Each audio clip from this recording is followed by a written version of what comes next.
Third Kid Socket। एक समय की बात है। गर्मियों के दिनों में एक चींटी बहुत प्यासी थी और वो अपनी प्यास बुझाने के लिए पानी की तलाश कर रही थी। कुछ देर आसपास तलाश करने के बाद वह एक नदी के पास पहुंची। सामने पानी था, लेकिन पानी पीने के लिए वह सीधी नदी में नहीं जा सकती थी, इसलिए वह एक छोटे से पत्थर के ऊपर चढ़ गई। लेकिन जैसे ही उसने पानी पीने की कोशिश की, वह गिरकर नदी में जा गिरी। उसी नदी के किनारे एक पेड़ था, जिसकी टहनी पर एक कबूतर बैठा था। उसने चींटी को पानी में गिरते हुए देख लिया। कबूतर को उस पर तरस आया और उसने चींटी को बचाने की कोशिश की। कबूतर ने तेजी से पेड़ से एक पत्ता तोड़कर नदी में संघर्ष कर रही चींटी के पास फेंक दिया। चींटी उस पत्ते के पास पहुंची और उस पत्ते में चढ़ गई।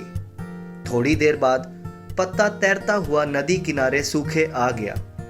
चींटी ने पत्ते से छलांग लगाई और नीचे उतर गई। चींटी ने पेड़ की तरफ देखा और कबूतर को उसकी जान बचाने के लिए धन्यवाद किया।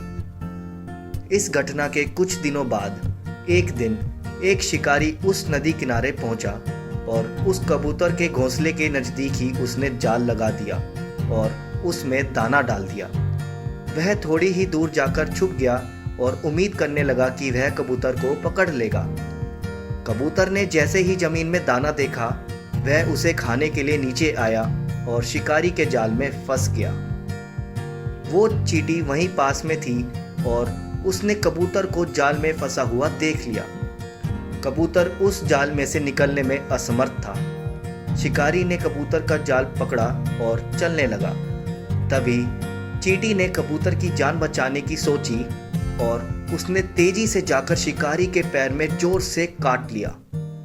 तेज दर्द के कारण शिकारी ने उस जाल को छोड़ दिया और अपने पैर को देखने लगा। कबूतर को जाल से निकलने का यह मौका मिल गया और वह तेजी से जाल से निकलकर उड़ गया। हमें इस कहानी से यह सीख मिलती है कि कर भला हो भला। हम जब भी दूसरों का भला करते हैं तो उसका फल हमें जरूर मिलता है। कबूतर ने चींटी की मदद की थी और उसी मदद के फलस्वरूप मुश्किल समय में चींटी ने कबूतर की जान बचाई। इसलिए कभी भी किसी की सहायता करने या अच्छा करने से पीछा ना हटें। जब भी मौका मिले, दूसरों की बिना किसी स्वार्थ के मदद करें।